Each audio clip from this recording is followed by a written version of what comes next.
Roaring star Shri Murali ಇವರ ಹುಟ್ಟುಹಬ್ಬದ ಪ್ರಯುಕ್ತ ಇಂದು ಅವರ ಮನೆಗೆ ವಿಜಯನಗರದ ಮಹೇಶ್ವರಮ್ಮ ದೇವಾಲಯದ ಮುಖ್ಯ ಅರ್ಚಕರಾದಂಥ ಶ್ರೀ ಗಣೇಶ್ ಗುರುಜಿಯವರು ತೆರಳಿ ಲಕ್ಷ್ಮೀ ವೆಂಕಟರಮಣ ದೇವರ ಮೂರ್ತಿಯನ್ನು ನೀಡಿ ಆಶೀರ್ವಾದ ಮಾಡಿದರು.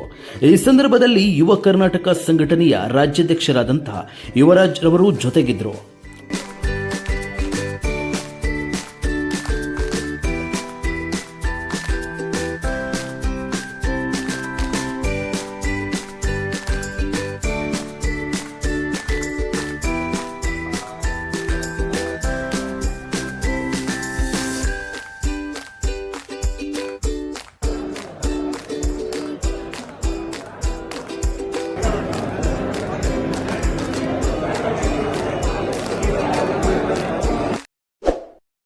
ನ್ಯೂಸ್ 21 ಕನ್ನಡ ಚಾನಲ್ ಅನ್ನು ಸಬ್ಸ್ಕ್ರೈಬ್ ಮಾಡಿ ಹಾಗೆ ಲೈಕ್ ಮಾಡಿ.